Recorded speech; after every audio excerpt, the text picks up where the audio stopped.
¿cómo se clasifican los organismos vivos? Esta pregunta puede parecer sencilla, sin embargo, acarrea una cantidad de consecuencias y nos lleva a otro sinfín de preguntas. Para los biólogos no es sencillo abordarla. Sin embargo, voy a hacer el ejercicio de tratar de contarles un poco cómo actualmente se catalogan los seres vivos de este planeta. La primera observación a la que nos enfrentamos cuando miramos el mundo es ¿cómo explicar tal diversidad de formas vivas? Es una pregunta que, digamos, ha llevado a cosas como la teoría de la evolución de Darwin. Es basándose en esa observación que tenemos el método de pensamiento actual de la biología. ¿Cómo así? Salgan a la calle, bueno no salgan a la calle, manténganse en sus casas, por favor. Pero sabrán ustedes que cuando hacen una observación sencilla, alrededor de ustedes hay una gran cantidad de cosas vivas. Hay plantas, van a encontrarse con una cantidad de insectos diferentes, el mosquito que te va a picar, vas a encontrar que en tu nevera hay una cantidad infinita de productos que todos provienen de un organismo vivo. O sea, tenemos un planeta rebosante de vida con formas sumamente diversas entre ellas. ¿Cómo lograr explicar el origen de tal diversidad? Es la primera pregunta de la que hay que partir si queremos entender cómo se clasifican los seres vivos. Charles Darwin, Jean-Baptiste Lamarck, Alfred Russel Wallace y otra cantidad de personas que podríamos mencionar en estos momentos, pero no van al caso del video, abordaron e idearon, o más bien nos mostraron que los seres vivos evolucionan.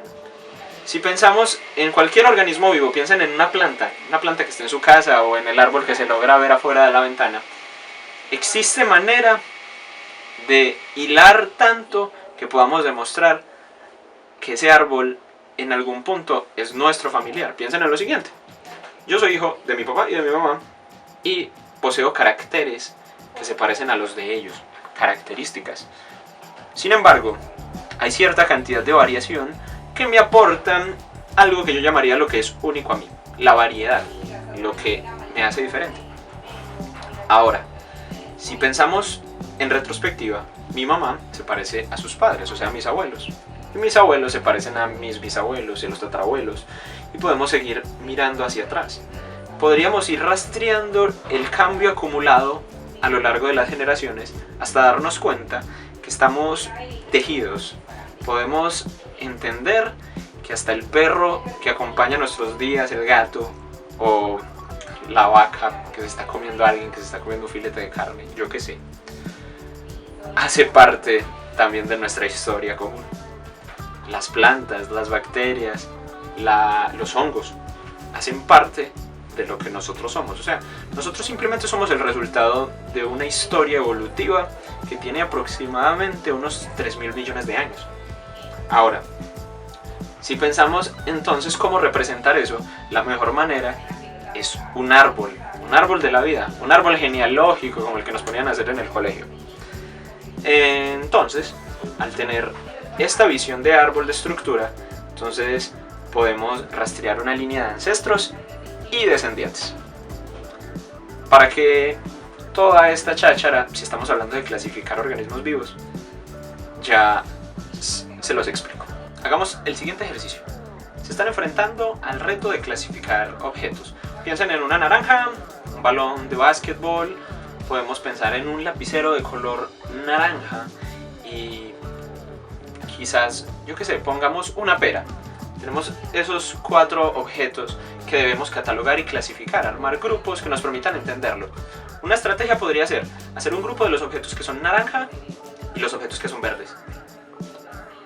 Esos serían 2 grupos grandes. Ahora, dentro del grupo de los naranjas, pues ya tenemos a la naranja, tenemos al balón de básquet y tenemos un lápiz, un lapicero. Si quisiéramos separarlos, entonces diríamos, no, esto es una fruta y estos otros 2 van a ser objetos que no son orgánicos. Entonces ya tendríamos 4 grupos conformados basados en unos criterios que establecimos. Estos criterios inicialmente fue el color, pero luego hicimos una discriminación sobre si eran orgánicos o no. Sin embargo, otra persona podría proponer lo siguiente: no, separemos las frutas entre orgánico e inorgánico y que ese sea el grupo mayor, Y los otros, entonces, tenemos uno que es largo y delgado y el otro es esférico, entonces lo separo internamente. O puede llegar otra persona y decir, no, separe primero lo que es como globoso y esférico, la pera, la naranja y el balón, y sepáralo del lapicero, y ya luego internamente dentro del otro grupo de la pera, la naranja y el balón, hacer un grupo de lo que es orgánico y lo que es inorgánico. Pero también se podrían proponer todas las clasificaciones que a ustedes se les ocurrieran. Y mientras más elementos haya dentro del conjunto, con seguridad más criterios van a haber que permitan clasificarlos u ordenarlos de alguna forma. A ese reto se enfrentaron muchísimos naturalistas a lo largo de la historia tratando de catalogar las formas vivas.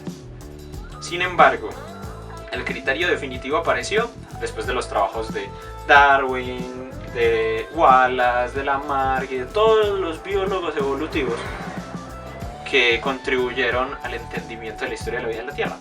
¿Cómo así?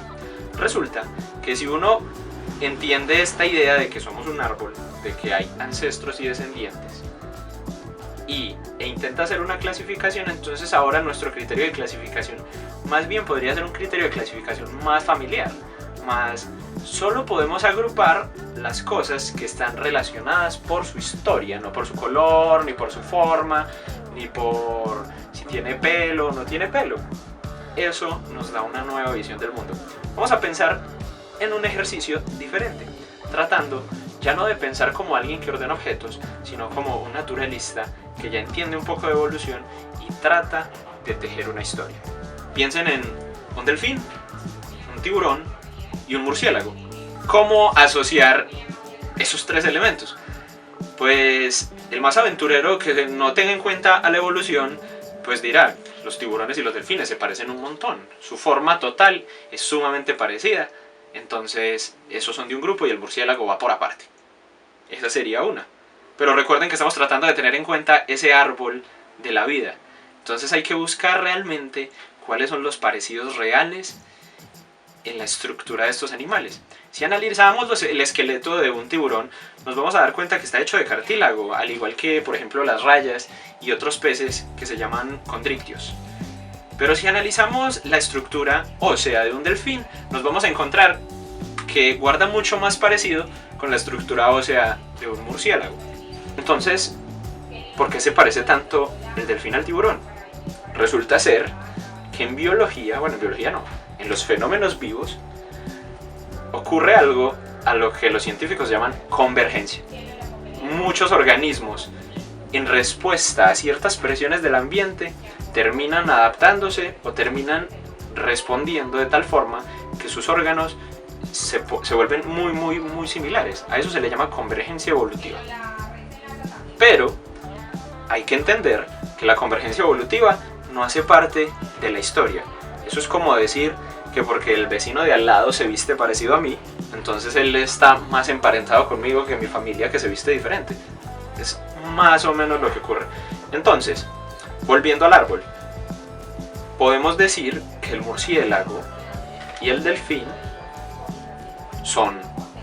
están mucho más relacionados. ¿Por qué? Porque comparten una historia evolutiva. Ahí radica el criterio para clasificar. Ya no estamos clasificando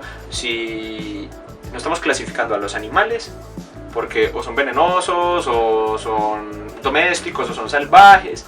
No, estamos buscando un criterio que corresponde a la historia evolutiva.